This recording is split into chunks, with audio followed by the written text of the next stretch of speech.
Lepo pozdravljeni. Zagotovo ste že slišali vremensko napoved, ki omenja vpliv vremena na naše počutje. Splošna utrujenost, glavobol, boleče noge ali kar celotno telo. Vse to lahko slišimo povezano s pojavom vročih ali deževnih dni, tako kot je recimo danes. A najbolj običajne in pogosto tudi točne so povezave med vremenom in bolečinami, ki jih doživljajo bolniki z revmo. Ali vlažno, hladno in mokro vreme zares prikliče revmo na dan, bomo naše sogovornike povprašali na koncu današnjega druženja. Gostitelj današnjega dogodka je Društvo revmatikov Slovenije. Družili se bomo okvirno dobro uro. Tema današnjega pogovora so revmatične bolezni ob svetovnem dnevu, ki ga sicer obeležujemo 12. oktobra. Letos se bomo še podrobneje posvetili eni od številnih revmatičnih bolezni, to je ankilozirajoči spondilitis ali krajše poimenovano AS. Prav za to obliko revmatičnih obolenj velja poudariti neke posebnosti, na katere bolniki ne pomislijo in posledično predolgo odlašajo z obiskom zdravnika. Ob svetovnem dnevu revmatičnih bolezni bomo predstavili, za kakšne bolezni gre in kaj pomenijo za bolnike in njihovo vsakodnevno življenje. Posvetili se bomo tudi psihičnemu soočanju z boleznijo, saj kakor številne druge kronične bolezni, te vplivajo na življenjsko dinamiko posameznika in njegove družine. Današnji dogodek ima tudi umetniški pridih in upam, da ga boste vsi, ki nas danes spremljate virtualno, začutili tako močno kot mi, ki smo tukaj. Vse nas, ki smo prisotni tukaj v dvorani, vljudno prosim, da ves čas v celoti spoštujemo COVID ukrepe, ki so v veljavi. Predstavljam današnje goste. Z nami so profesor dr. Matija Tomšič, doktor medicine, specialist revmatologije. Dr. Aleš Ambrožič, doktor medicine, specialist revmatologije. Anita Jaklič, diplomirana fizioterapevtka. Vsi trije prihajajo iz bolnišnice dr. Petra Držaja, klinični oddelek za revmatologijo UKC Ljubljana. Nato je z nami asistentka Ingrid Plankar, magistra farmacije, psihoanalitična psihoterapevtka, gospa Petra Zajc, strokovna sodelavka Društva revmatikov Slovenije. Z nami sta tudi dva bolnika, ki bosta danes podelila z nami svoje izkušnje. To sta gospod Aljaž Škrjanec in gospod Bojan Verčič. Vse še enkrat zelo lepo pozdravljam. Začela pa bi kar z vami, profesor Tomšič, pa začniva tam, kjer se običajno začne. Vi ste revmatolog, nam lahko prosim razložite, kaj so revmatične bolezni in kako jih prepoznamo. Ja, dober dan vsem. V bistvu je za kar kompleksno vprašanje. Največkrat revmatologijo povezujemo z bolečino. Najbolj pogosta vnetna revmatična bolezen je osteoartroza, s katero se prej ali slej skoraj vsak sreča, predvsem če je starejši 50 ali več let. To je na enem loku bolezni in ta praviloma ni vnetna bolezen. Na drugem koncu bolezni, recimo loka teh bolezni pa je nodozni poliarteritis, vnetje žil, srednje velikih žil, ki se zgodi zelo redko. Recimo en primer na milijon na leto, kar pomeni, da vsako leto imata približno 2 bolnika v Sloveniji, pri 2 bolnikih zbruhne ta bolezen. In vmes so pravzaprav vse ostale bolezni in simptomi so pa lahko zelo različni. Lahko imate recimo bolečine otekle sklepe, bolečino v hrbtenici. Po drugi strani imate lahko samo povišano telesno temperaturo, pa nek kožni spuščaj ali pa recimo za mlade ženske številne nepojasnjene zaporedne splave, pa imajo lahko vnetno revmatično bolezen. Tako da je spekter težav, ki jih imajo bolniki, res velik, pokriva praktično celotno telo in treba je pač pomisliti, da se lahko tudi pri nenavadnem simptomu v ozadju skriva vnetna revmatična bolezen. Torej jih je več, kot ste omenili? Ja, teh bolezni je res veliko in v bistvu, kot sem rekel, najbolj pogosta je osteoartroza. Potem so še kar pogoste s kristali povzročeni artritisi, pa recimo revmatoidni artritis, revmatična polimialgija, spondiloartritis.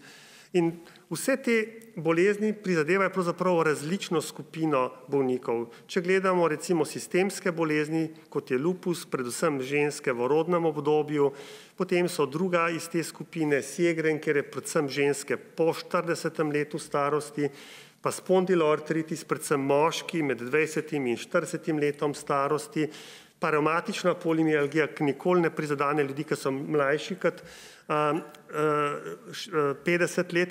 In potem imate bolezni, kot je juvenilni idiopatski artritis, ki začne v otroškem obdobju, ko so ljudje stari, otroci stari 3-4 leta. Tako da je obseg teh bolezni je res velik. Ali prav razumem torej, da so tako imenovane in kronične in tudi redke bolezni? V bistvu so nekatere zelo pogoste, kot je recimo osteoartroza, in nekatere pa izrazito redke. Eno sem že omenil, pa so še druge, recimo kot je Stillova bolezen v odrasli dobi in še nekatere druge, kjer dobimo nekaj primerov v celi Sloveniji na letnem nivoju. Okay. Ali lahko bolnik z diagnozo revmatične bolezni ali ima lahko tudi pogosto druge neke pridružene bolezni, ki gredo bolj običajno, bom rekla, skupaj v kombinaciji? Seveda, bolniki z revmatično boleznijo je to samo ena lahko njihova bolezen. Odvisno je tudi od starosti. Pri mlajših osebah, 20-30 let star, je to verjetno njihova edina bolezen. Je pa res, da se nekaterim našim boleznim, kot je recimo pri spondiloartritisu, ko imajo recimo začnejo bolniki z bolečino v hrbtenici, ki jih praktično lahko onemogoča, pa čeprav so stari 20-25 let, se jim lahko čez čas pridruži kožna luskavica, vnetje oči, pa vnetna črevesna bolezen, tako da se lahko določene bolezni seveda med sabo kombinirajo in te kombinacije niso nenavadne. Tako da, ja, nažalost se včasih kar veliko zgodi določenim mladim osebam, pa seveda tudi starejšim. Hvala lepa. Se pravi, je treba pomisliti kar na vse možnosti. Tako, ja. Najlepša hvala za enkrat. Doktor Ambrožič, tudi vi ste revmatolog in se poleg zdravljenja revmatičnih bolezni poglobljeno ukvarjate še s povezavo med boleznijo in življenjskim slogom. Gre za zelo obsežno področje, včasih se zdi, da o tem že vse vemo, pa vemo, da je temu ni tako. Ali lahko določen življenjski slog povzroči določeno bolezen, kako vpliva nanjo in tudi obratno? Ali lahko zdrav življenjski slog tudi lajša določene bolezni oziroma bolečine? Mogoče danes bolj usmeritev v revmatične bolezni. Ja, dober dan še z moje strani. Zdrav življenjski slog je zelo širok pojem. V to največkrat na hitro uštevamo redno telesno aktivnost, zdravo prehrano, nekajenje, največ zmerno uživanje alkohola, higieno spanja. Seveda so pa tukaj zraven še vsi ostali dejavniki, ki jih delamo prek dneva. To so praktično vse naše aktivnosti, vse to predstavlja naš življenjski slog, konec koncev tudi do cepljenja in nošnje mask. Seveda, nezdrav življenjski slog vodi v številne kronične nenalezljive bolezni, ki so zdaj praktično epidemije v sedanji dobi. To so bolezni srca in ožilja, presnovne bolezni, na čelu s sladkorno boleznijo, debelostjo, tudi bolezni gibal z izgubo mišične mase, maligne bolezni. Ni samo povezava med kajenjem pa rakom pljuč. Številne maligne bolezni so povezane z življenjskim slogom in še naprej. Gre za stvari, ki so pomembne za slehernega človeka, ne samo za revmatika. Zato velja to opozorilo za splošno javnost. Zdrav življenjski slog je zelo pomemben za slehernega. Zdaj, če gremo pogledat specifično za revmatske bolezni, vemo, da lahko nezdrav življenjski slog pripomore k razvoju vnetne revmatske bolezni.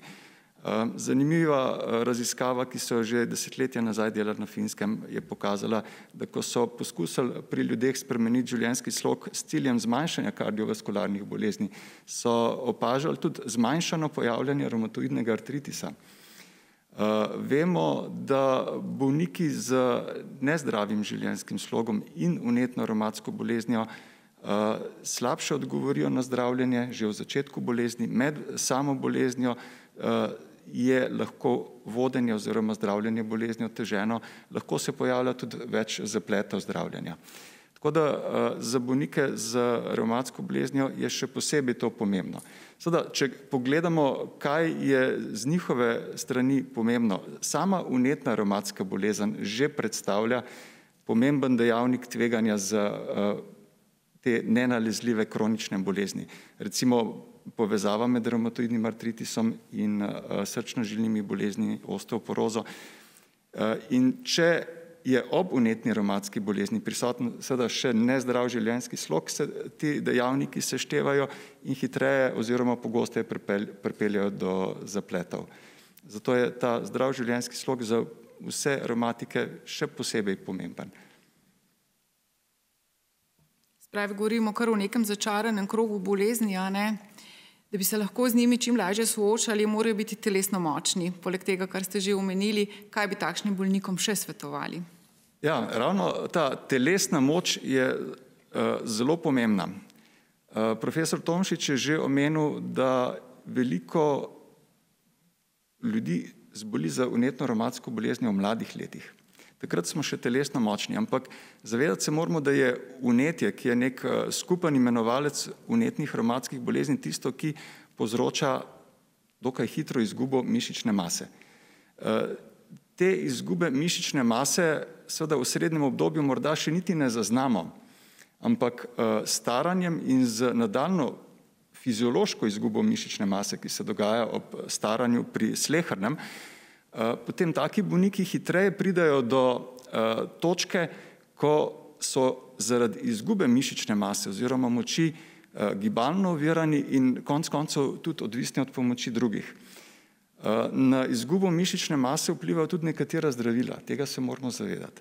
Po drugi strani so zaradi bolečin, zaradi vnetja sklepov, zaradi bolečin v hrbtenici, ti bolniki manj motivirani za telesno vadbo oziroma iščejo izgovore, zakaj ne bi tega počel. In to seveda pripelje k dodatni izgubi mišične mase. Zavedati se pa moramo, da po drugi strani nekatera zdravila nezdrav življenjski slog vodi tudi v presežek maščobnega tkiva, maščobe, debelost. Tudi nekatera zdravila k temu pripomorejo in ob tem, ko ima bolnik manj mišične mase in presežek maščobe, prihaja do tega pojava sarkopenične debelosti in bolnik je zaradi tega še dodatno gibalno oviran. Ta presežek maščobne mase pa seveda pol povzroča lahko večje tveganje za ostale kronične nenalezljive bolezni, ki sem jih že omenil. In še ena pomembna stvar je za poudariti, tudi revmatologi sami na to nismo bili pozorni, ampak zdaj je v literaturi vedno več podatkov, da samo maščobno tkivo, predvsem to maščobno tkivo, ki izvira iz trebuha, ki je okoli notranjih organov, imenujemo visceralna maščoba, izloča snovi, ki prvič povečujejo vnetje in drugič tudi povečujejo bolečino. Se pravi, bolečine v sklepih so odvisne tudi od maščobnega tkiva. Na nek način bi lahko tukaj parafrazirali, bi rekli, maščoba boli. In zaradi tega tudi včasih bolnike zdravimo bolj, kot bi jih sicer zdravili, če bi imeli nek zdrav življenjski slog, zdravo telesno sestavo. Hvala lepa. Ja, to, da maščoba boli, o tem bi se lahko verjetno še na dolgo tlele pogovarjali, nažalost nimamo danes časa, pa zagotovo zelo zanimiva tema. Omenili ste oslabelost mišic, odvisnost od drugih, splošno oslabelost. Ničesar od tega, kar je omenil dr. Ambrožič, si seveda ne želimo. Gospa Anita Jaklič, vi ste diplomirana fizioterapevtka in se pri svojem delu vsak dan srečujete z bolniki z revmatičnimi boleznimi. Kako lahko fizioterapija pomaga revmatičnim bolnikom in kdaj priporočate obisk bolnika pri fizioterapevtu? Najprej vsem skupaj en lep pozdrav. Obisk bolnika pri fizioterapevtu se priporoča čim prej po odkritju bolezni, lahko pa tudi že prej, če tudi bolnik še nima postavljene diagnoze oziroma odkrite bolezni, ampak ima simptome oziroma težave mišično-skeletnega sistema. Kajti s postopki fizioterapije ne zdravimo bolezni, ampak skušamo vplivati na zmanjševanje občutenja simptomov bolezni in izboljševati funkcionalnost v vsakdanjem življenju. Katere metode in tehnike fizioterapije so najbolj priporočljive? Najpomembnejši del fizioterapevtske obravnave predstavljata edukacija bolnika oziroma izobraževanje in pa telesna vadba. Vse ostale metode in tehnike fizioterapije so uporabljene po potrebi in z namenom, da se čim prej vzpostavi normalno gibanje s čim manj bolečinami. No, seveda smo slišali normalno gibanje, a ne?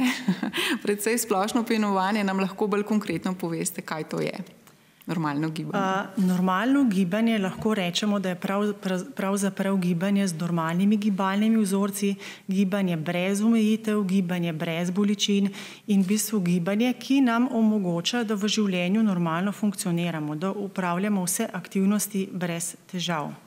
Za vzdrževanje in vzpostavljanje normalnega gibanja je potrebna določena ustrezna telesna aktivnost, ki naj bi bila namensko izvajana, skrbno načrtovana, strukturirana in pa ponavljajoča se dejavnost. Tem pogojem pa vsekakor ne zadostimo z aktivnostmi, kot so delo na vrtu, gospodinjska opravila ali pa lahkoten sprehod, ampak je potrebno nekaj več. Kako je z dostopnostjo fizioterapije pri nas? Fizioterapija je v Sloveniji sistemsko urejena z javno zdravstveno mrežo fizioterapevtske dejavnosti. Za napotitev na fizioterapevtsko obravnavo bolnik potrebuje pravilno izpolnjen in veljaven delovni nalog, ki ga izda bodisi zdravnik družinske medicine ali specialist revmatolog. To velja tudi za bolnike z kroničnimi revmatičnimi obolenji, katerim je na voljo tudi ambulantna fizioterapija na kliničnem oddelku za revmatologijo Univerzitetnega kliničnega centra v Ljubljani. Najlepša hvala, zelo izčrpno ste nam podali te informacije. Kot sem omenila že na začetku, je z nami danes tudi gospod Bojan Verčič, ki je, lahko rečem, zelo upošteval nasvete, ki smo jih slišali, pa si poglejmo, kako izgleda njegov vsak dan.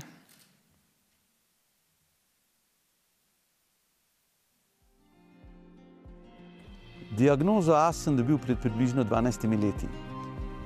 V začetku seveda nisem vedel, vratna hrbtenica je bila trda, nisem vedel, kaj mi je, tako da sem poiskal pomoč zdravnika. Zdravnik me je tudi napotil na revmatološko kliniko, tako da so mi tam takoj ugotovili diagnozo AS.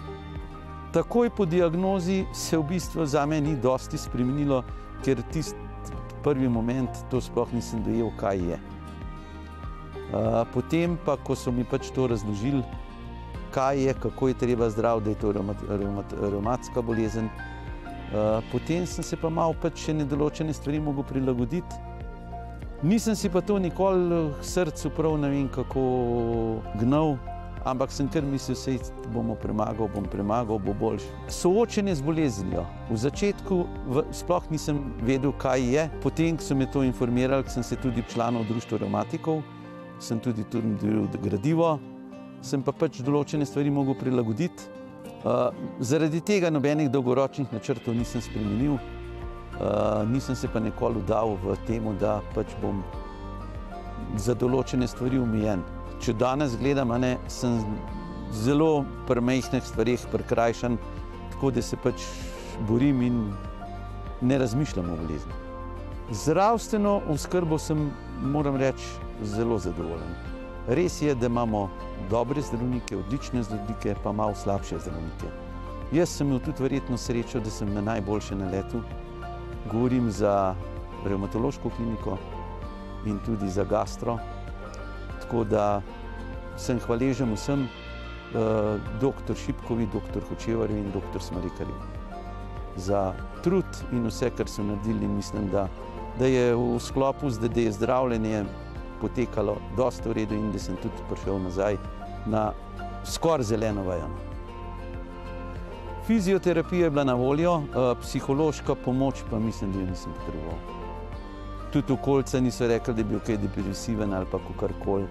Ker še enkrat poudarjam, jaz do takrat, ko sem bil res čist vertik, nisem nič verjel, da sem kaj prav pretiran bolan. Pa še tudi danes tako gledam, da omejitve tiste vem, kjer so, ampak se da živeti, če ti gledaš, če imaš en cilj ali pa eno voljo ali pa perspektivo za naprej. Moje sporočilo revmatikom, migati in še enkrat migati, pa poslušati navodila zdravnika. Gospod Verčič, k vam se bomo vrnili še ob koncu današnjega pogovora. Vas, dr. Ambrožič, bi pa povprašala, kako je kaj s spanjem pri revmatičnih bolnikih po takšnem dnevu, kot smo zdaj videli, človek kar težko verjame, da ne bi dobro spal. Ampak ne vsi, vsem to ne uspeva, ne? Ja, ena od značilnosti vnetnih revmatskih bolezni je vnetna bolečina. In vnetna bolečina je tista bolečina, ki se pojavi v mirovanju. Zato tudi revmatiki toliko gibljajo, to cenijo, gibanje poznajo kot zdravilo. In ta vnetna bolečina se seveda pojavlja tudi po noči. Bolnika zbuja, prekinja spanec, te motnje spanja vodijo pol v številne spremembe organizma, hormonske spremembe, nepravilne odzive na številne fiziološke dejavnike. Zjutraj so taki bolniki neprespani, utrujeni, okoreli, brezvoljni, manjka jim motivacije, včasih se sprašujejo, a morajo res vstati, oziroma včasih prihaja pri njih tudi do prave depresije, ki je pri vnetnih revmatskih boleznih pogostejša kot pri ostalih ljudeh. Hvala lepa, dr. Ambrožič. S tem, kar ste povedali, ste nas pravzaprav popeljali v drugi del našega današnjega pogovora. Že v uvodu današnjega dogodka smo omenili, da se bomo danes bolj podrobno posvetili podzvrsti revmatičnega obolenja, to je ankilozirajoči spondilitis.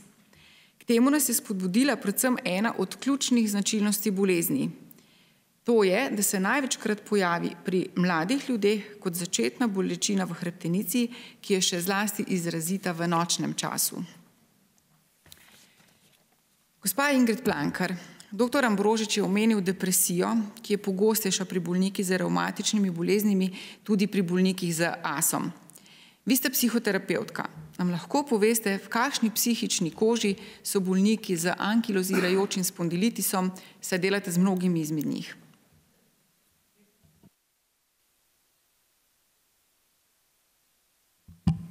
Zdaj pa bo, ne?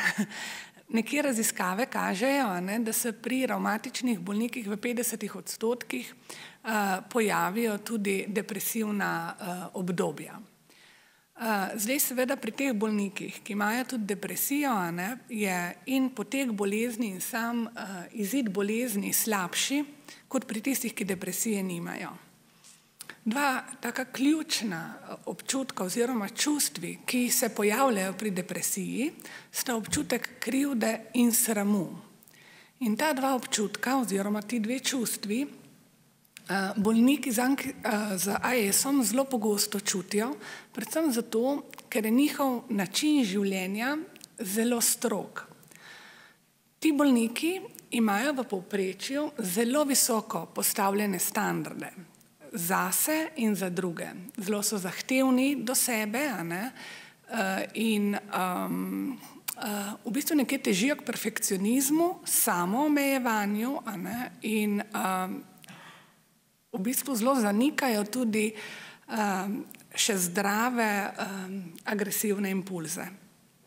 Tako da jezo zelo težko izražajo in jo obračajo navznoter, in ker jo obračajo navznoter, velikokrat čutijo občutke krivde. Tudi recimo občutke razočaranja in neugodja kompenzirajo z neko nagnjenostjo, da se morajo vzeti v roke, in da se samo žrtvujejo. Ena taka njihova dinamika je tudi ta, da imajo pretirano potrebo, da skrbijo za druge, imajo težnjo po odvisnosti in pa tudi željo po skrbi in pa po neki negi. Tako da vsi ta njihov način življenja in občutki v bistvu, ti njihovi vzorci, ki jih imajo, zelo vplivajo na to, da v bistvu se oni, če tega ne dosegajo, počutijo krive in jih je sram. Zdaj, če je zraven prisotna še bolezen, zmorejo še toliko manj in se ti občutki še toliko bolj ojačajo, in posledično lahko grejo tudi v obup in tle se potem pojavi depresija.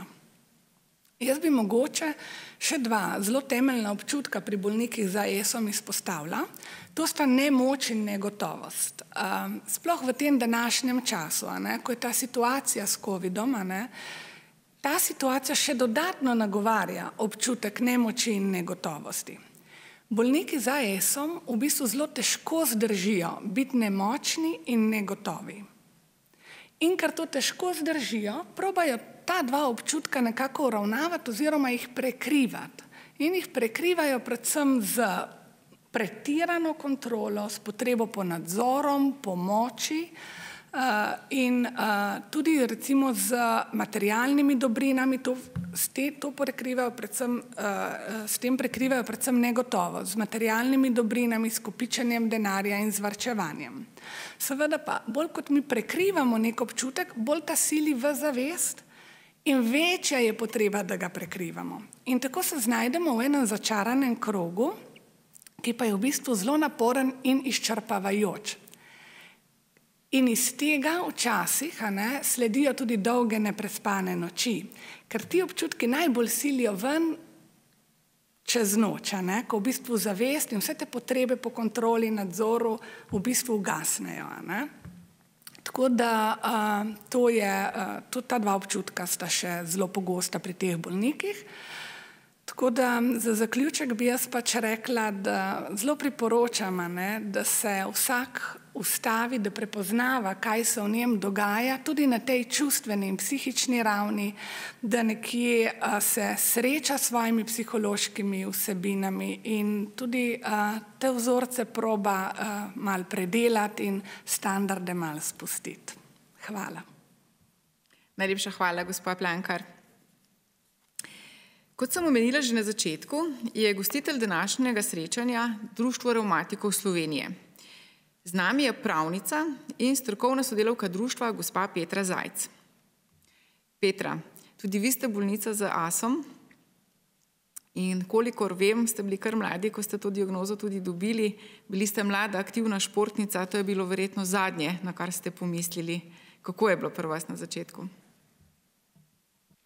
No, najprej lep pozdrav vsem prisotnim tukaj in tistim, ki nas gledate prek prenosa. Moja zgodba je že zelo stara zgodba in je v bistvu tipična zgodba bolnika z AS-om, recimo temu 15 oziroma 20 let nazaj. In je kronološko, ko sem šla gledati, ker moj spomin ni več tako dober, zelo tipična za potek od pojava prvih simptomov pa do časa diagnosticiranja. Bila sem stara 28 let, ko so se pojavili prvi simptomi in ko so mi postavili diagnozo takrat aksialnega spondiloartritisa, je v bistvu minilo dobrih 7 let kasneje. Zdaj, zakaj? Prvič, zaradi tega, ker jaz sama nisem pomislila na vnetno revmatično bolezen, ampak na vse kaj drugega.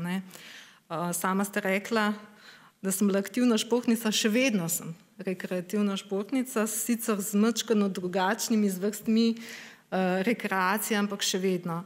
Takrat sem zelo veliko tekla in ker so bile moje prve težave povezane z ahilovo tetivo zjutraj in z zatezanjem v predelu ahilove tetive in bolečnostjo, kar mi je seveda oteževalo prve korake, sem najprej pomislila na pretiravanje s tekom. Kasneje sem pomislila na neprimerno ležišče, še kasneje sem pomislila mogoče na držo z računalnikom in nekako samo sebe pač iskala neke objektivne razloge, kaj bi lahko bilo. Se pravi, jaz o revmi v tistem času nisem vedela popolnoma nič. Šla sem k svojemu zdravniku družinske medicine, prvič, drugič, tretjič dobila analgetik in pa letak z vajami za hrbtenico, kar je bilo v bistvu zelo fajn stvar.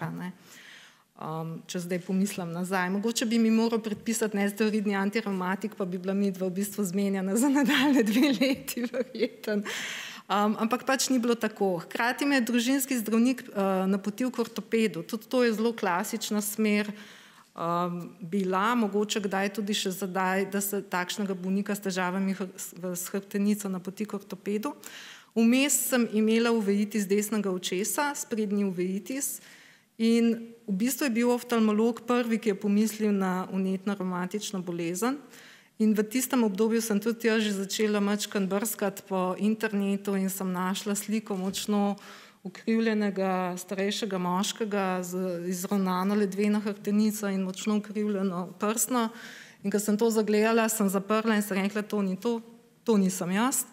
In ko je oftalmolog pač sugeriral, da je to eden od simptomov uveitis, se je nekako začelo vse skupaj sestavljati. Tako da sem potem po tem uveitisu prišla januarja 2007, približno 5 let kasneje, k svoji super revmatologini. Žal pa ona takrat ni imela ničesa v smislu zagrabiti, da bi rekla, to je aksialni spondiloartritis oziroma to je AS, ker je bila moja bolezen praktično nevidna. To pomeni, da je mene bolelo me je po noči, imela sem težave z entezitisi, prebolela sem sicer uveitis, ampak krvni izvidi so bili brez posebnosti, kar vam zna tudi profesor Tomšič pojasniti, kaj je pravzaprav problem pri diagnozi. Tako da na vides, jaz govorim, da me boli, ona pa žal ni imela nekako dovolj kliničnih znakov in laboratorijskih izvidov, da bi to bilo, da bi lahko rekla, kaj točno je. Seveda je bil sum na takrat serološko negativni spondiloartritis, takrat se je še to tako poimenoval, ampak bil je samo sum. In tako smo šli naprej. Leto 2008, 2009, jaz vedno, se pravi, z bolečinami, ampak na krvi popolnoma nič. Tudi na rentgenskem slikanju popolnoma nič. Tako da šele kasneje, ko je bil test na antigen HLA-B27 pozitiven in ko so bila ta ASAS klasifikacijska merila za zgodnejšo postavitev spondiloartritisov, kjer je velika vloga antigena, pa dokazan sakrilitis preko magnetne resonance, ki je v bistvu omogočila hitrejše prepoznavanje aksialnih spondiloartritisov, je bila ta diagnoza potrjena. In to je to. Ja, vse kar veliko. Hvala lepa, Petra. Profesor Tomšič, pa bi vas res prosila, ker je Petra dala to iztočnico, da nam mogoče malo več poveste, kje so izzivi diagnoze in mogoče še besedo 2 na to temo, kar je tudi Petra omenila, da je začelo se s to fazo zanikanja, s doživljanjem bolezni v zanikanju. Mogoče komentar na to 2. Ja, v bistvu smo slabi tukaj v Sloveniji, kar se tiče hitrosti postavljanja te diagnoze. Zelo dobri smo pri bolnikih z revmatoidnim artritisom. Te bolnike skoraj nikjer v Evropi tako hitro ne diagnosticirajo, kot v Sloveniji. Rabijo od napotnice do revmatologa 1 dan in od začetka težav do postavitve diagnoze 12,7 tedna. Tudi najboljši centri v Evropi tega pravzaprav imajo nekoliko slabše rezultate. Potem smo super pri bolnikih z revmatično polimialgijo. 6 tednov rabijo od začetka težav do postavitve diagnoze in samo 1 dan od napotitve do pregleda pri revmatologu. Ker je sistem, ki smo ga delali leta in leta, narejen tako pri nas, da v bistvu bolniki, ki v resnici rabijo revmatologa, praktično nimajo čakalne dobe ali pa čakajo res kratek čas. In povem lahko, da enak sistem je zdaj, ki je COVID. Do nas je dostopnost identična in v bistvu z napotnico, urgentna ambulanta, zelo hitro, redno, vse napotnice se triažirajo, dr. Ambrožič to dela in dela res super in zaradi tega smo tukaj dobri. Ko smo delali pa analizo za aksialni spondiloartritis, smo pa ugotovili, da rabimo od začetka težav do postavitve diagnoze 32 mesecev. Potem smo analizirali, kje je hudiča, smo ga pa polomili, da toliko časa rabimo. In smo potem rekli, vemo, da 3 mesece čakajo ti bolniki za pregled pri revmatologu. 1 mesec čakajo na naš izvid, 4,5 meseca v povprečju do magnetne rezonance, 23 mesecev je pa nepojasneno. Ena opcija je, to, kar je Petra povedala, da bolniki, ki imajo te težave, ne grejo k zdravniku. Druga opcija je, da so pri zdravniku, pa da zdravnik te bolezni ne prepozna. In to, da je ne prepozna, je zelo enostavno, da jo ne prepozna. Pri 80 bolnikih, ki jo ima družinski zdravnik, par minut za pregled in 20% ljudi v Sloveniji boli križ. 0,5% jo ima pa to bolezen, kot jo ima v bistvu Petra. Kar pomeni, in da je stvar še hujša, polovica ljudi, ki ima to bolezen kot Petra, se na krvi nič ne vidi. Tako da imate mlado osebo, ki se vrača v ambulanto, pa ji vzamejo kri, pa se nič ne vidi in nima kaj za pokazati. Ker bolnik z revmatoidnim artritisom se vidi jasno, da je sklep potekel, tam pa v bistvu zdravnik ne vidi. In kot sem rekel, 20% populacijo boli križ, ampak res majhen odstotek ima pa to bolezen in je to kar izziv za družinskega zdravnika v bistvu, da na nek način te bolnike dobi. In zdaj, če sporočilo neko za družinske zdravnike, bodite pozoren za bolnike, ki se vračajo in ki so mlajši kot 40 let. Ti bolniki, če pa zraven še nočna bolečina in občutek, da se bolezen izboljša, ko se gibajo, to je pa potem res tisto, ki je super, če bi tazga bolnika pravzaprav napotili na pregled k revmatologu. Zdaj pa še za občutek krivde, pa to, kar ste rekli, zanikanja. Ja, res je. Dosti bolnikov v bistvu je v prvi fazi, da ne verjamejo, da imajo to in da bojo poskusili z različnimi metodami zadevo razrešiti. In prav 2 dni nazaj sem imel bolnico, ki ima 3 leta že diagnozo. In 3 leta tava od enega do drugega specialista, ki obljublja marsikaj, od bioenergetika do kaj svem kaj, ker se grozen boli neželenih učinkov. Je pa mlada, ne more več pesti narediti, ne more več prstov stegniti, tega se pa nič ne boji, nezdravljene bolezni namreč. In v Sloveniji je v resnici fenomen, ker se vsi bolniki se takoj zapičijo v neželene učinke zdravil in res jih imajo, ampak o želenih ne želijo govoriti, zanimajo jih samo neželeni. Noben pa ne vpraša, kaj se bo z mano zgodil, če bo bolezen tako aktivna, kot je zdaj in se ne bom zdravil. Tega vprašanja pa v svoji ordinaciji še nisem v bistvu zasledil. In je res prava groza je, ko imamo sistem narejen, da hitro pridejo, hitro postavimo diagnozo, veliko hitreje zdaj, kot je Petra povedala, ker imamo tudi druge slikovne diagnostike, ki nam pri tem pomagajo. Potem pa bolnik v bistvu reče, se bojim neželenih učinkov, ne želim zdravljenja in to niso redki, veste. To so zelo pogosto bolniki rečejo, ne želim se zdraviti. In potem pravim, odtavajo in pride čez 3 leta nazaj reče, zdaj mi pa pomagajte, zdaj pa nič več ne morem. Imajo pa poškodbe, ki so po 3 letih že neodpravljive. To so poškodbe, ki jih bojo spremljale od tukaj pa naprej za stalno. Na začetku, če bi se zdravili, pa praktično teh kroničnih poškodb ni in če je bila včasih, to sam povem mimogrede, življenjska doba bolnikov z revmatoidnim artritisom je bila 10 let krajša, kot je bila od ostale populacije. Zadnji podatki pa kažejo, da živijo enako dolgo, če imajo bolezen umirjeno. Umirjeno imajo pa bolezen samo, če jemljejo zdravila.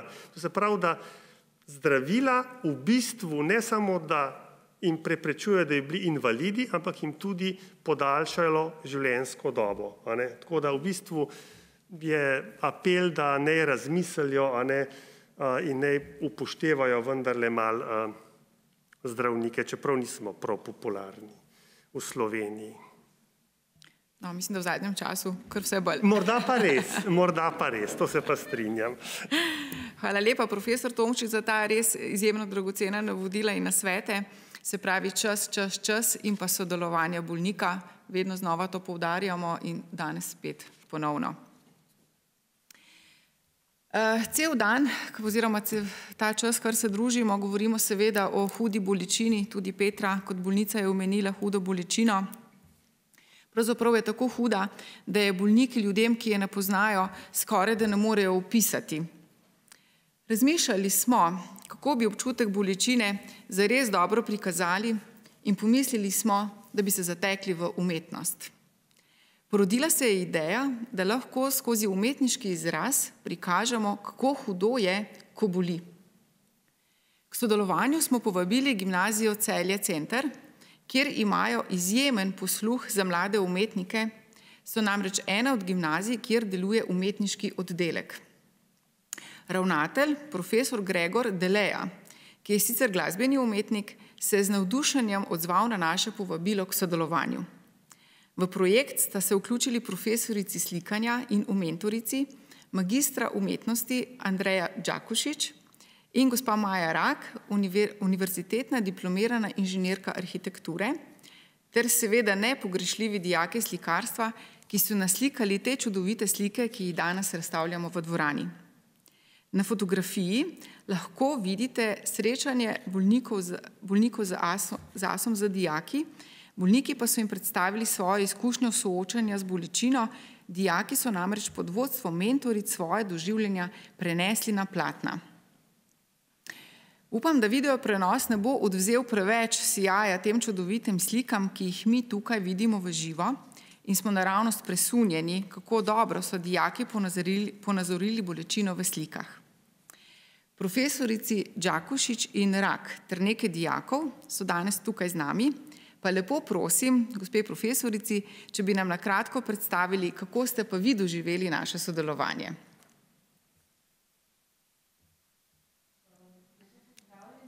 Bomo dali mikrofon. Pa prosim, če se lahko na video tudi zavrti razstava, da bodo še gledalci, ki nas spremljajo virtualno, videli to, kar vidimo mi tukaj v živo. Lepo pozdravljeni. Za nas je bila to tudi ena dragocena izkušnja. Naša šola, tako kot ste omenili, podpira takšna sodelovanja. Likovna umetnost pa je tista, ki nam omogoča, da lahko najrazličnejše vsebine upnemo v likovno ustvarjanje. Sama sem profesorica likovne teorije, to se pravi gramatike likovnega jezika, in pravzaprav vsako vsebino poskušamo z nekimi simboli ali pa z nekimi likovnimi izraznimi sredstvi čim bolje predstaviti. Naloga je bila izjemna. Jaz moram reči, da so sodelovali 3. in 4. letniki umetniške gimnazije likovne smeri. Sama pa sem izvedla neke klauzurne hitre vaje tudi v 1. in 2. letniku, na manjših formatih seveda, in likovni izdelki so res izjemni. Jaz bi se rada zahvalila za to izkušnjo. Prav gotovo pa smo prispevali k ozaveščanju te bolezni, pravočasno odkrivanje, kot poslušamo. Sama imam izkušnjo, imam sestro s to boleznijo, tako da najlepša hvala. Zdaj pa mogoče še kaj več Andreja. Hvala.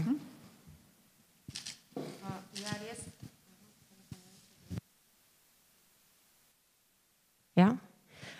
Res najlepša hvala za povabilo k sodelovanju. Ta naloga je bila za nas res velik izziv in smo se v bistvu precej resno lotili tega dela.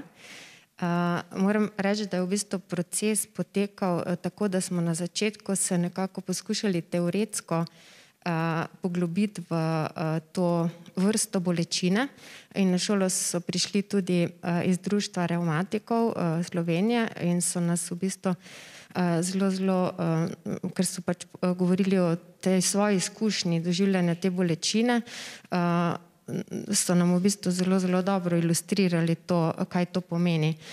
Seveda so nas pa tudi navdušili svojim entuziazmom, ki ga premorejo kljub soočanju s to resno boleznjo.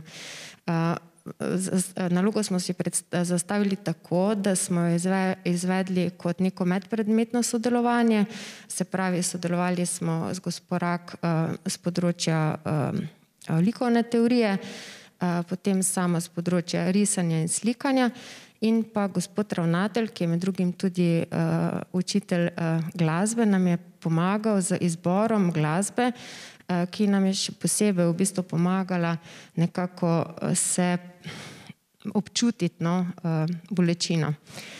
Sodelovali so, tako kot je že gospa rekla, dijaki 3. in 4. letnikov. Imeli smo tudi eno krajšo delavnico, kjer nam je akademska slikarka Mojca Senegajčnik pomagala z nekimi likovnimi tehnikami in potem smo delali po skupinah. Prilagodili smo se v bistvu tudi tem razstavnim pogojem, ki so zahtevali malo večja plata, tudi zato. To je bil tudi eden od razlogov, da smo delali po skupinah in potem se spustili v to ustvarjanje. Mislim, da so dijaki kar precej uživali. So pa na začetku skozi neke take vaje poskušali spregovoriti tudi o njihovi lastni bolečini, da so nekako bolj bili v stiku z tem problemom.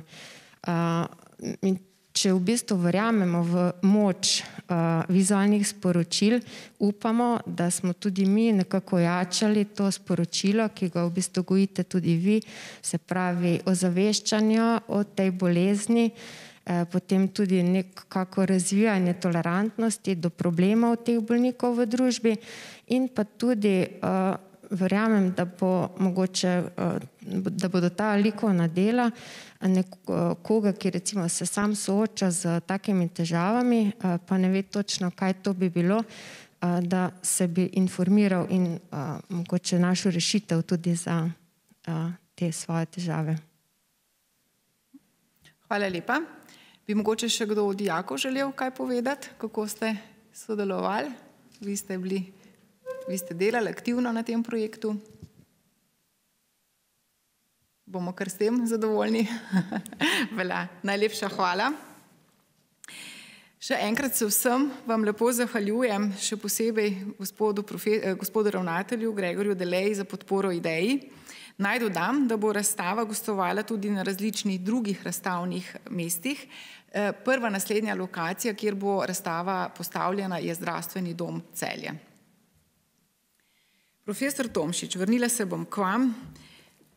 Bi vas malo povprašala, kako je s to bolečino v hrbtenici, kako pravzaprav nastane, pa bi vas tudi prosila, gospa Đakošič je omenila, da so se skozi zgodbo slikanja dijaki nekako ozavestili tudi pomen tolerance.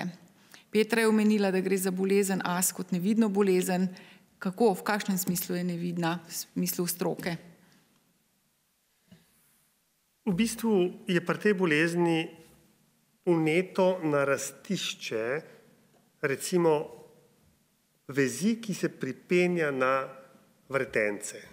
Ker da kosti vretenca stojijo skupaj, morajo imeti pač neke vezi in v bistvu tudi če se mišica gre v tetivo, se tetiva mora nekam pripeti, recimo ahilova tetiva se pripne na petnico.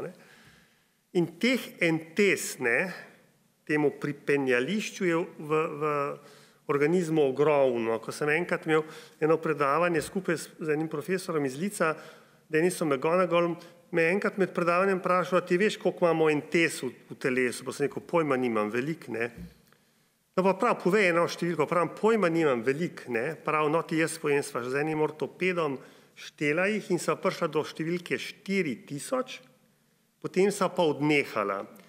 In to se pravi, da imamo najmanj 4000 teh pripenjališč in ta pripenjališča se lahko vnamejo. Zdaj, če se vnamejo na petnici, je to boleče, pokaže, še oteklo, se to vidi.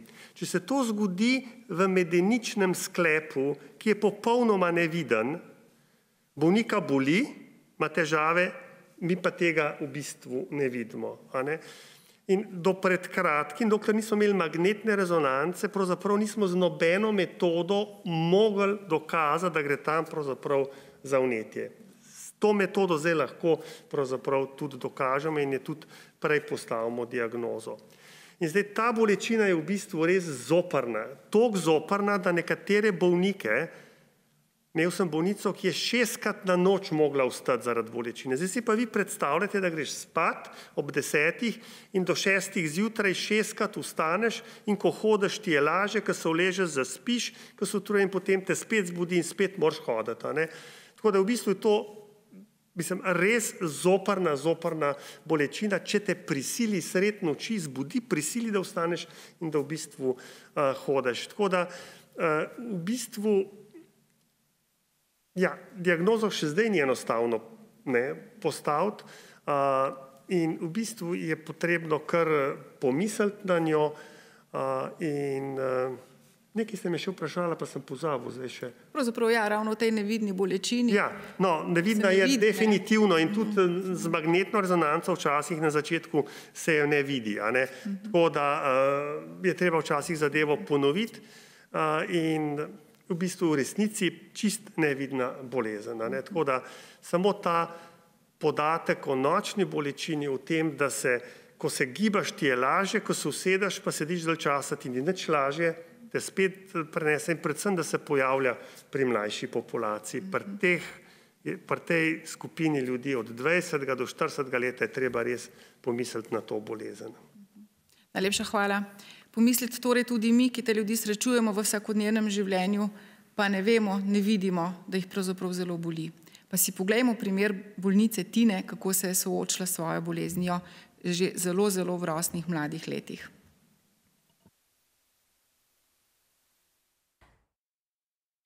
Jaz sem diagnozo za revmo dobila približno 20 let nazaj. Sem bila stara 12 let.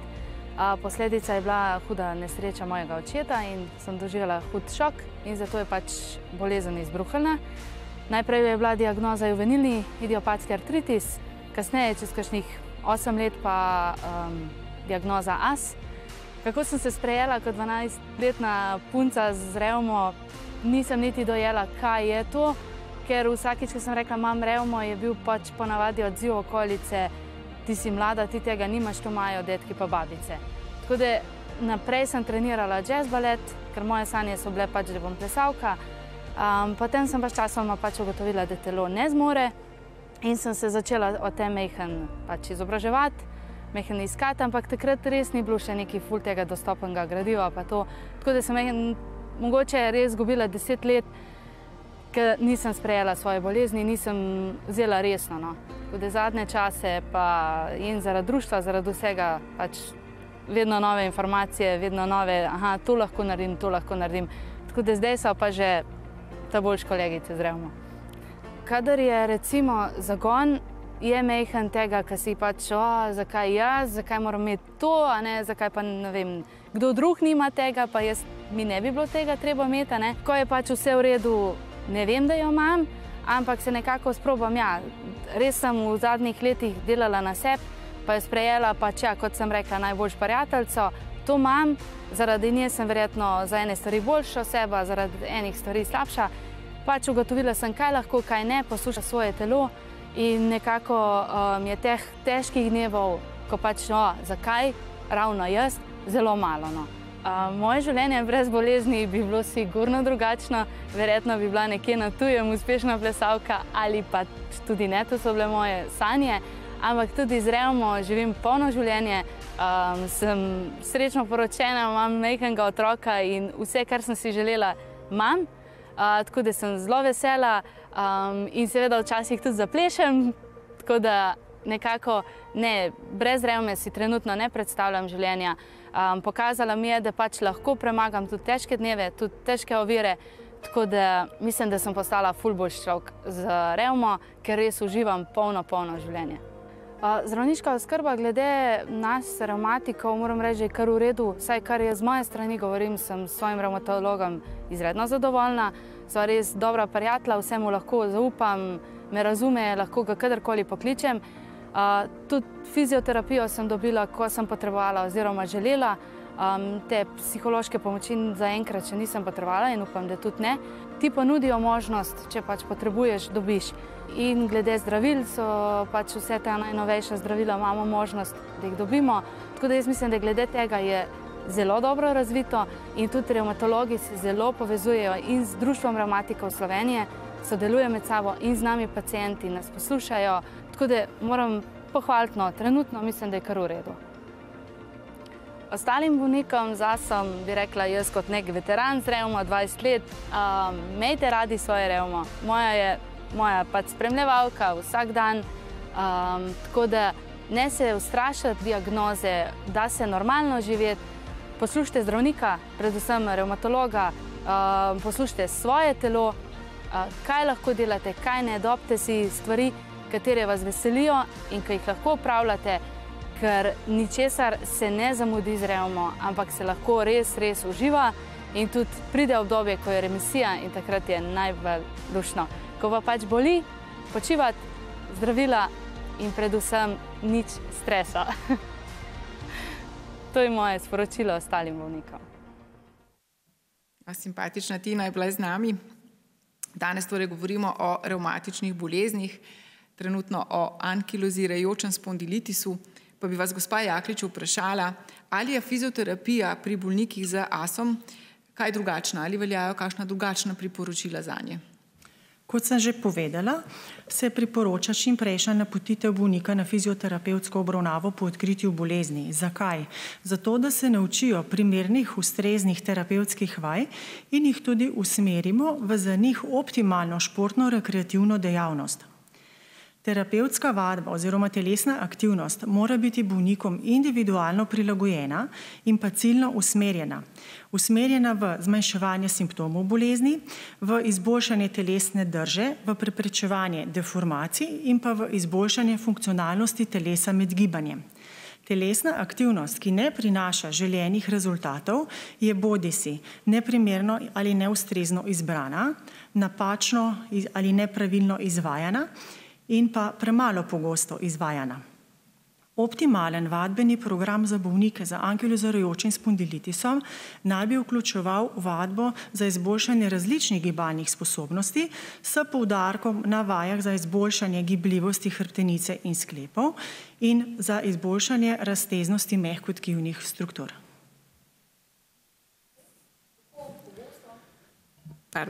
Kako pogosto naj bo bolnik telesno aktiven?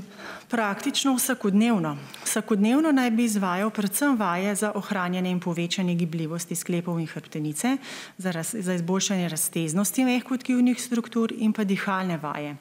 2 do 3-krat tedensko se priporoča vadba za izboljšanje in povečanje mišične moči šibkejših mišičnih skupin.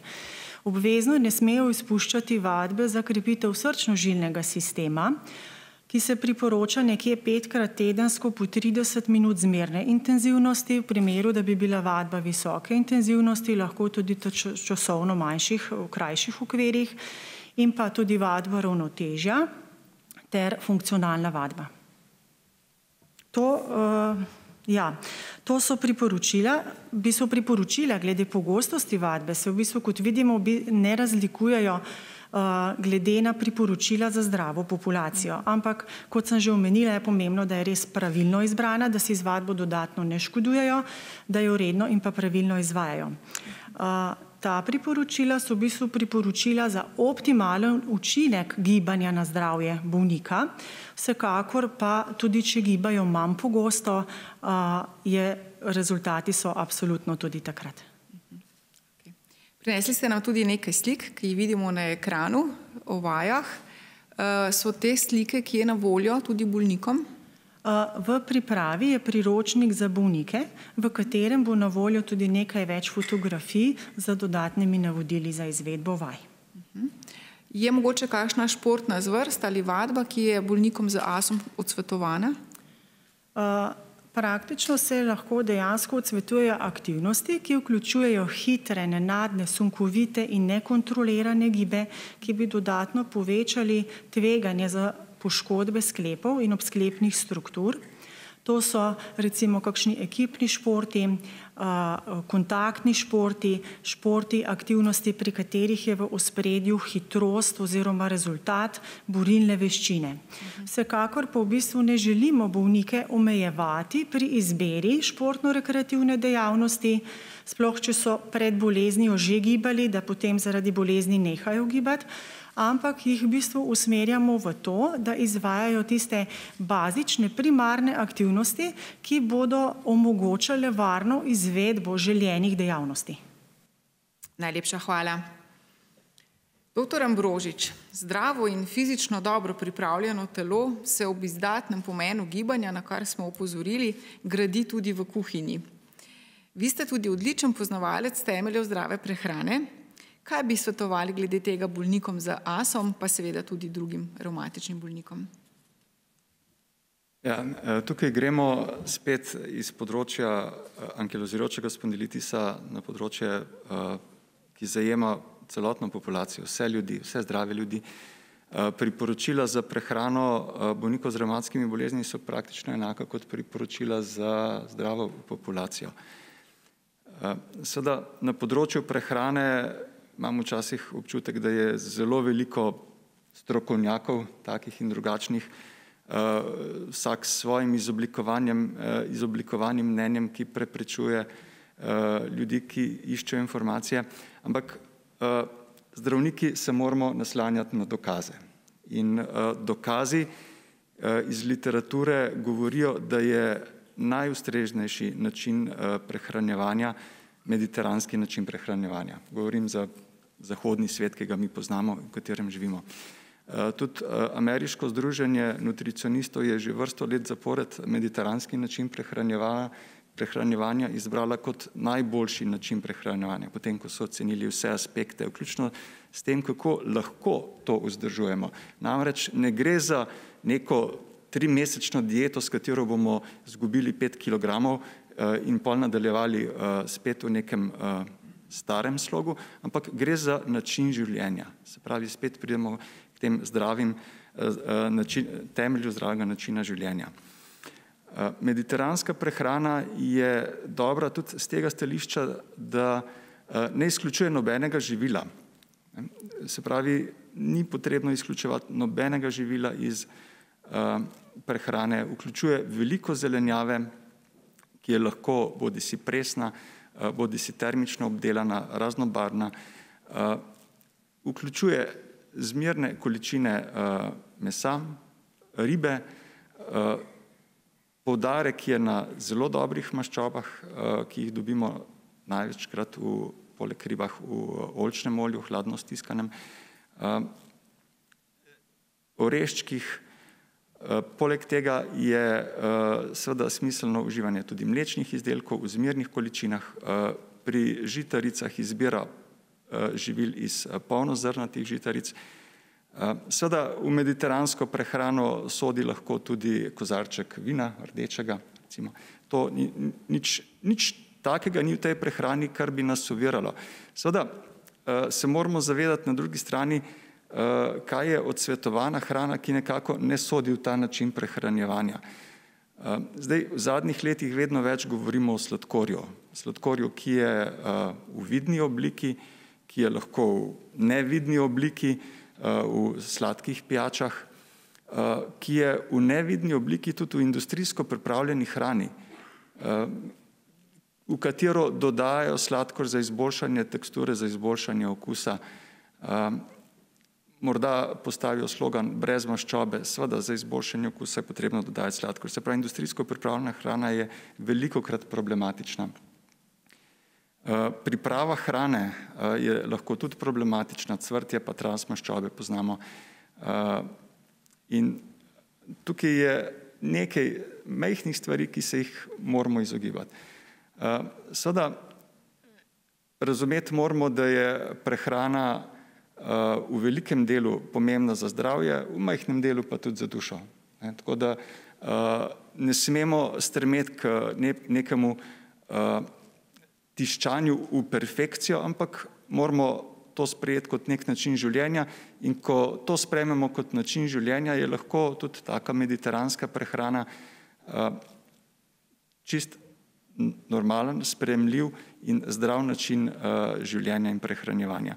S tem si bomo lahko zelo zmanjšali tveganja za številne srčno-žilne bolezni, za številne druge bolezni, kronične nenalezljive bolezni. In morda podatek, mediteranski način prehranjevanja je kot zdrav način prehranjevanja opisan tudi v zadnji izdaji slovenske knjige Interna medicina.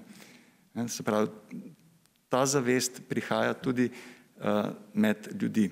In to zaveščanje o tem načinu prehranjevanja je pomembno in danes je to zelo dobra priložnost. Seveda, ko govorimo o prehrani, tudi naši pacienti velikokrat pridajo z vprašanjem, kaj pa prehranski dodatki. Pridejo s celim seznamom prehranskih dodatkov, ki jih uživajo, zato ker nekaj pomaga za nekaj za drugo stvar, nekaj za tretjo stvar. Pri prehranskih dodatkih je včasih problem že samo interakcija zdravili, ki jih prejemajo. Zavedati se moramo, da prehranski dodatki in tudi hrana niso nadomestilo zdravljenju. Je samo nek dodaten moment, ki lahko pomaga. In številni prehranski dodatki so nepotrebni. Številni so lahko celo škodljivi. Številni lahko posegajo v delovanje zdravil. Tako da glede tega se je potrebno posvetovati z zdravnikom in tisti, ki nekako poznamo mediteranski način prehranjevanja, vemo, da s to raznovrstno prehrano dobimo skoraj vse, kar potrebujemo. V našem podnebnem pasu, predvsem po zimi, ne dobimo dovolj vitamina D, ki je pomemben za pravilno delovanje telesa, ima tudi neke imunomodulatorne učinke, tako da na vitamin D smo tudi revmatologi čedalje bolj pozorni. Morda za tiste, ki ne uživajo dovolj rib, omega-3 maščobne kisline, imajo tudi neko protivnetno delovanje. Sicer pa drugih prehranskih dodatkov ne priporočamo. Prav tako odsvetujemo neke nenadne spremembe prehrane, diete z recimo zelo veliko redukcijo kalorij. Namreč pri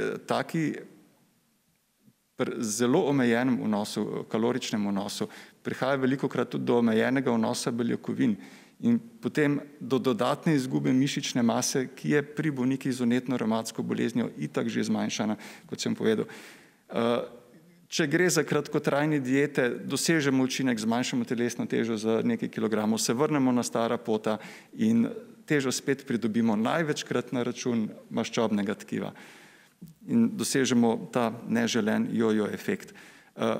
Še enkrat, gre za nek proces, gre za način življenja, način prehranjevanja, ki ni zapleten, ni težaven in ga je priporočljivo vzdrževati, tako kot zdravljenje in ostala principe zdravega življenjskega sloga. Hvala. Najlepša hvala. Upam, da smo vsi zelo dobro slišali, kaj lahko sami naredimo za svoje zdravje. Se pravi, danes ta glavna poudarka gibanje, zdrava prehrana, zdrav življenjski slog, poleg seveda strokovne pomoči, ki jo potrebujemo, ko zbolimo. Profesor Tomšič, ko sva se pripravljala na ta pogovor, ste mi omenili, da še ne dolgo nazaj za bolnike z ankilozirajočim spondilitisom ni bilo na voljo kaj dosti zdravil in so trpeli nepredstavljive bolečine. Zelo slabo so vplivali na kakovost bolnikovega življenja, danes pa je malo drugače. Kako je danes z zdravljenjem? Kar se tiče zdravljenja, imamo v Sloveniji na voljo čist vsa zdravila, ki so na voljo tudi v tujini. Kot zanimivost lahko povem, kar reče, bomo šel se pa v Ameriko zdraviti. Recimo, Američani do leta 2018 niso imeli zdravila za bolezen, katero je imela Petra na začetku, aksialni spondiloartritis in to ne radiografski, medtem ko smo mi to bolezen lahko zdravili že od leta 2013 s temi istimi zdravili, ki jih zdaj lahko Američani, ker FDA v Ameriki te bolezni nekaj časa ni priznala in če ni priznala, zavarovalnica ni financirala tega in če ni financirala, pač ni bilo zdravljenja ali so si ga mogli pa sami plačati. Tako da v Sloveniji imamo ne samo, da imamo vsa zdravila, ki so pač na voljo, ampak včasih tudi prej kot v nekaterih drugih državah. Zato bi vse tiste, ki zelo po dolgem in počez kritizirate ta zdravstveni sistem, je treba vendarle, pa ni, da je vse super v tem sistemu, ampak je veliko dobrih stvari in včasih je treba tudi kakšno dobro stvar objaviti in ljudem povedati, da ni tako vse slabo, kakor morda zgleda, ker gledano seveda poraste, če nekdo ne pride do zdravnika zaradi operacije slepiča pravočasno, za kakšno dobro informacijo ali pa veliko informacij pa praviloma v teh dnevno informativnih oddajah ni prav veliko posluha. pa mislim, da bilo včasih fino tudi, da bi to bilo. Drugače pa zdravil je v bistvu dovolj, dostopnost je relativno dobra, tako da kar se tega tiče, smo še kar v redu, tudi v primerjavi z Zahodom, so pa še stvari, kjer se imamo možnost izboljšati. Hvala lepa. Pa če mogoče malo pogledava na začetek današnjega pogovora, kako je zdaj tole z revmo in vremenom. Velja, ne velja? Zdravila so? Ja, pač revmatiki so tako kot ostali, bi rekel, prebivalci. Nekateri te spremembe čutijo, slišite pa vse, nekateri rečejo, joj, tole dolgo vroče obdobje mi pa toliko slabo na revmo vpliva. Drugi rečejo, čez poletje praktično nimam kaj dosti težav. Mislim, da je največja stična točka vseh, da ljudje težko prenašajo spremembo vremena in morda revmatiki še toliko bolj, ker nekateri pa res rečejo 2 dni vnaprej, točno vem, da bo prišlo do spremembe vremena. Tako da se mi zdi, enim odgovarja sonce, drugim pravi, ko so dež, je super, ampak sprememba vremena iz tega ali onega razloga, v katero smer je nepomembno, ampak da je sprememba, to pa se mi zdi, da kar dosti revmatikov v bistvu čuti. Hvala lepa. Poglejmo si še eno zanimivo zgodbo. Z nami je danes tudi Aljaž Krjanec, kako pa se on sooča s svojo boleznijo, potem pa bomo tudi v živo rekli, kaj na to temo. Lepo prosim. Moja diagnoza z ankilozirajočim spondilitisom se je pojavila v 3. letniku srednje šole, ko sem bil na ortopedski kliniki sprva 2 tedna, potem so me premestili na klinični oddelek za revmatologijo v bolnico Petra Držaja.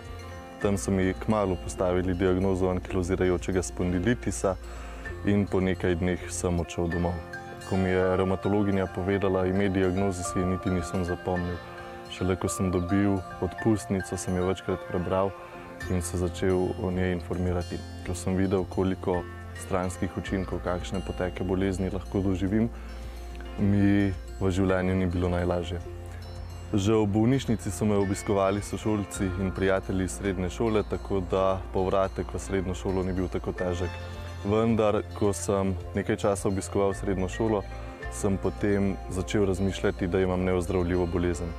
Začelo se je temačno obdobje, ki sem ga potem nekaj časa preživel doma, vendar zopet s podporo prijateljev, sošolcev, ki so me konstantno spraševali, kako se počutim, je bil tudi povratek v srednjo šolo nazaj lažji.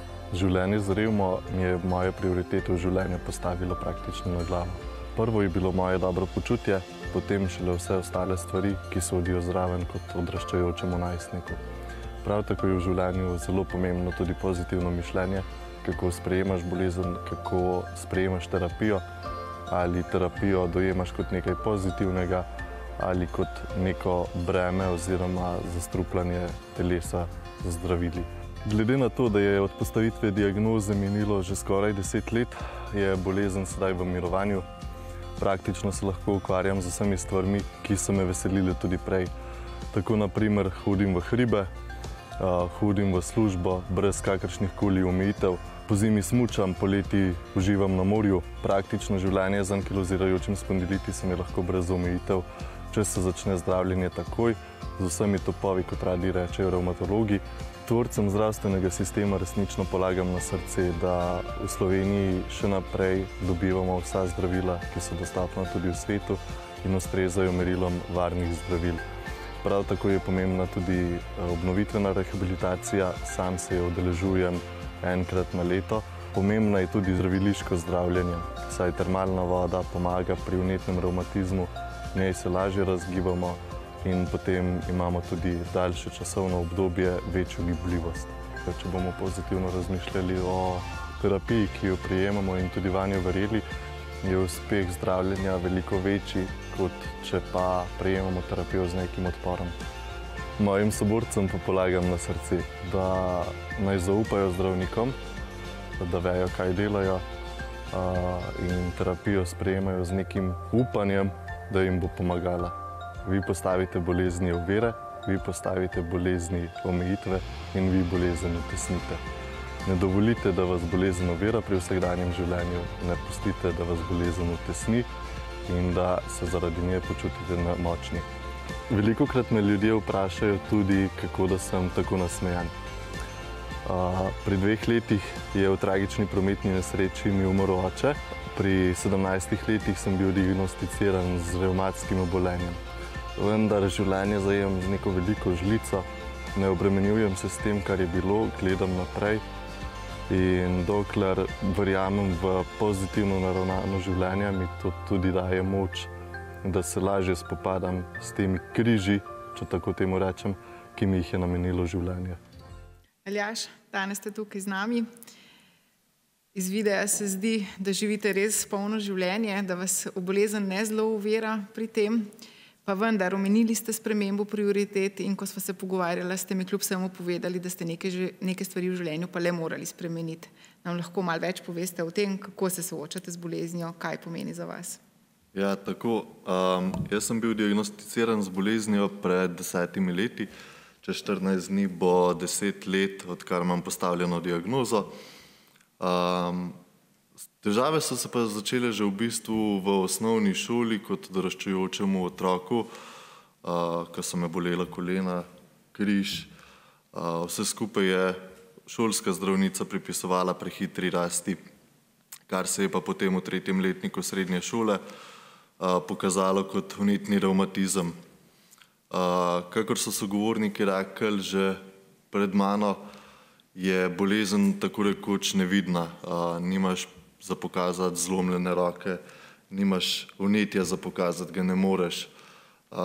In v srednji šoli sem se spopadal z marsikaterimi težavami z razumevanjem svoje bolezni in potem na podlagi vsega skupaj sem prilagodil tudi svoje življenjske cilje, svojo poklicno pot.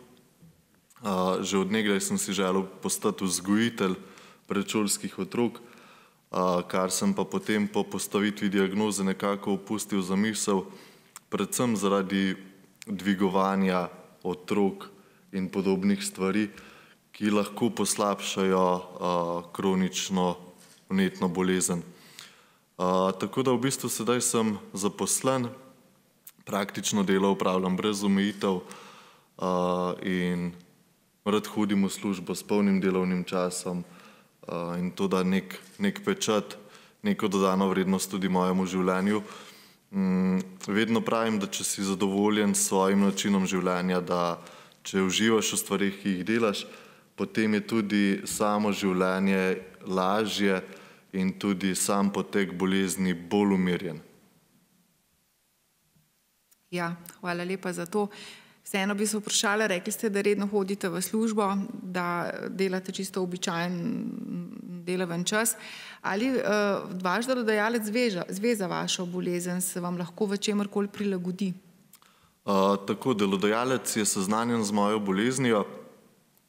Zanimivo naključje je to, da je tudi nekaj mojih sodelavcev diagnosticiranih z revmatoidnim artritisom.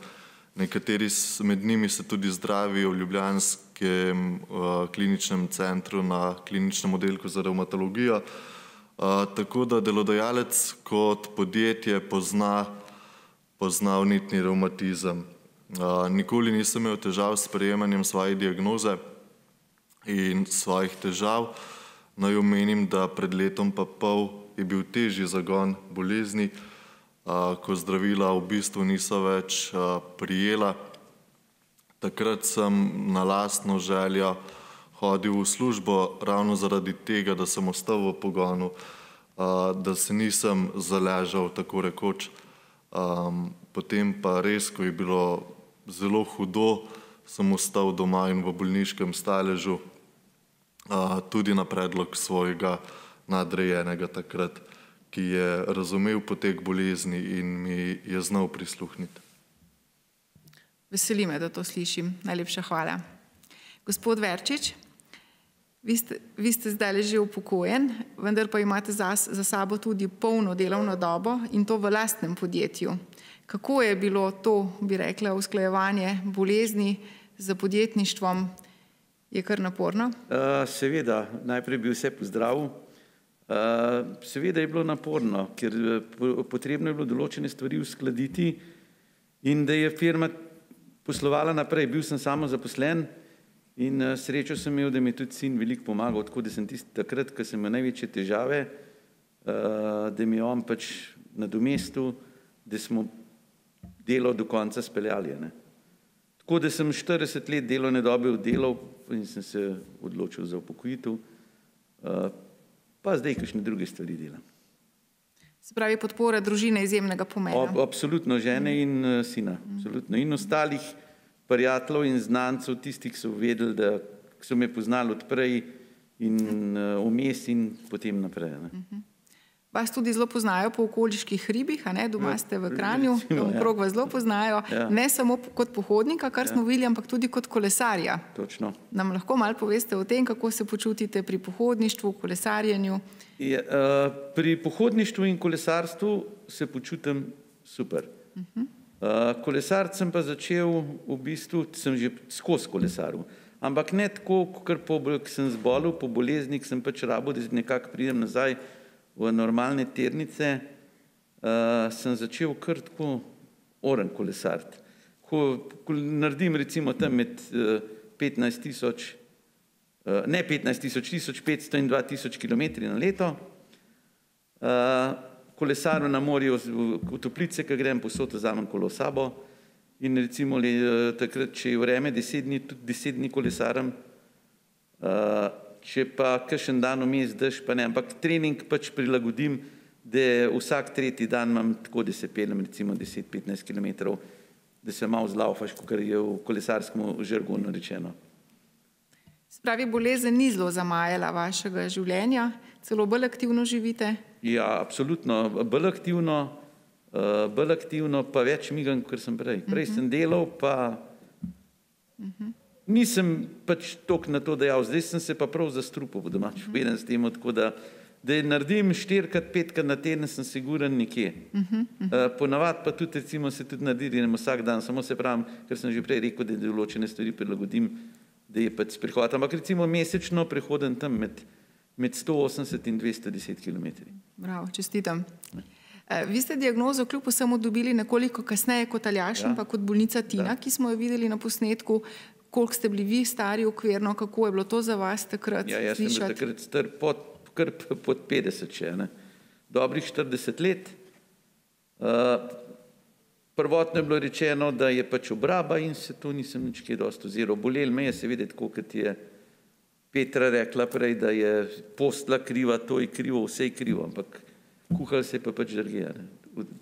Pošlatati nisem mogel. Ja, ta nevidnost spet, ne? Ja. Najlepša hvala. Hvala tudi vam. Omenili ste še gospod Petro Zajec, pa bi se še k vam vrnila za konec in sicer bi vas lepo prosila, če nam lahko malo več poveste, vi ste strokovna sodelavka Društva revmatikov Slovenije, če nam lahko malo poveste, kaj društvo počne, kaj bolniki pridobijo z članstvom v vašem društvu, kaj bi jim svetovali. Hvala za vprašanje tole. Jaz bi najprej uvodoma povedala, da vsekakor vnetne revmatične bolezni niso samo bolečine, vnetje, okorelost, deformirani sklepi, ampak da so tudi lahko veliki čustveni izzivi, izzivi, kar se tiče kvalitete, dolgoročne kvalitete življenja in da ravno zaradi tega, ker ljudje ne iščejo vedno samo medicinskih odgovorov, ampak tudi v bistvu podporo v smislu skupine, kjer se začutijo, da res pripadajo, skupine, ki jih dejansko razumejo. Se mnogo ljudi odloči včlaniti v Društvo revmatikov Slovenije prav z namenom ne samo pridobiti veliko informacij o bolezni, ampak tudi v bistvu nekega povezovanja samopomočnih skupin in nudenja podpore drug drugemu. Društvo je nacionalna invalidska organizacija, kar pomeni, da je še vedno veliko bolnikov z invalidnostjo, ki je posledica vnetnih revmatičnih bolezni. Združujemo okrog 2000 članov, praviloma so to bolniki, redni člani z diagnozo vnetne revmatične bolezni. nekaj tudi družinskih članov, se pravi podpornih članov in pa tudi čisto podpornih članov, se pravi posameznikov, ki dejansko želijo pomagati društvu. Izvajamo 8 posebnih socialnih programov in praktično zajamemo vse, kar smo se danes pogovarjali, ne.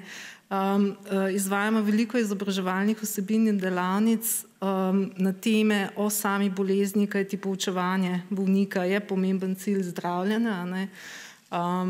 Tukaj seveda sodelujemo s stroko, predvsem z zdravniki, seveda pa tudi s socialnimi delavci, fizioterapevti, medicinskimi sestrami, delovnimi terapevti, psihoterapevti, psihologi, prehranskimi svetovalci, skratka poskušamo zajemati vse aspekte življenja s kronično boleznijo.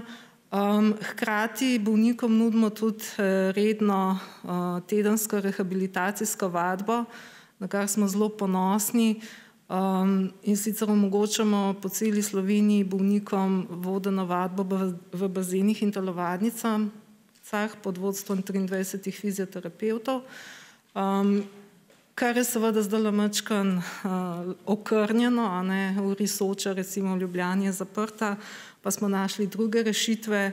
Če bo situacija pač takšna, da te vadbe ne bo mogoče izvajati več v živo s fizioterapeuti, bomo šli online, se pravi, da bo tedenska vadba 2-krat preko spleta. Seveda bo s tem okrnjen dostop verjetno nekaterim starejšim bolnikom, ampak tukaj niti nimamo veliko alternative. Upamo, da so bolniki dovolj poučeni, tako strani fizioterapevtov kot samih informacij v društvu, kako zelo pomembna je res redna telesna aktivnost in usmerjena fizikalna vadba za ohranjanje gibljivosti sklepov. Sploh, če se zgodi ta grd scenarij, ne. Društvo je tudi zelo aktivno, kar se tiče informativne dejavnosti, izdajamo zelo različne informativne materiale, vsako leto skoraj neko dodatno gradivo. Naredili smo tudi z Anito Jaklič serijo 10 filmov, ki so na našem YouTube kanalu, z osnovno serijo fizikalnih vaj za bolnike s spondiloartritisom. Lansko leto smo imeli projekt Sprejmi me v sodelovanju z 8 slovenskimi revmatologi in pa zdravnico Darjo Ambrožič, ki se tudi zelo veliko ukvarja s prehrano, in smo pozvali bolnike, da zastavijo vprašanja, na katere so potem revmatologi odgovarjali. Te knjižice so bile dobro sprejete, so tudi na naši spletni strani in dostopne praktično vsem, ki jih ta področje zanima. Nudimo jim tudi brezplačno pravno pomoč, namreč vnetni revmatizem, kot sem že rekla, ni le bolezen telesa, je tudi bolezen duha lahko in je lahko tudi bolezen, ki prizadene tvoje socialno okolje oziroma v socialnem smislu so bolniki lahko tudi, imajo velike izzive. Tu jim nudimo brezplačno pravno pomoč, praktično z vseh področji zakonodaje, ki se dotika njihovih pravic v sistemu socialnih zavarovanj. Nudimo jim tudi SOS telefon. Z nami je upokojena revmatologinja primarij Mojca Kos Golja. Odkar sem jaz v društvu, je ona tudi z nami, je dobesedno naša mama, ali kako bi rekla, nepogrešljivi član društva. In ko bo šel profesor Tomšič v pokoj, bomo dobili še očeta.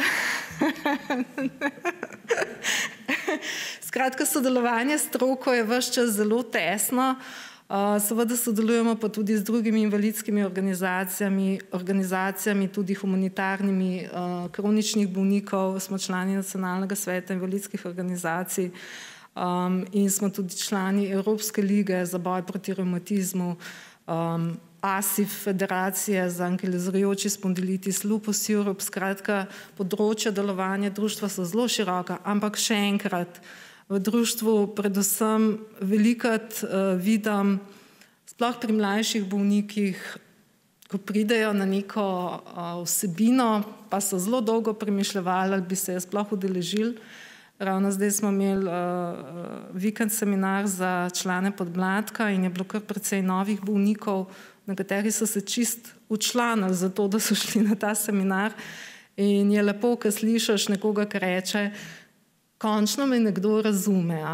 Tako Tako da tudi ta podpora bolniku je zelo pomembna, kot rečeno, pa dejansko je cilj izboljšati kvaliteto življenja pa s temi kroničnimi vnetnimi boleznimi, kar se le da na vseh področjih. Gospa Zajc, najlepša hvala.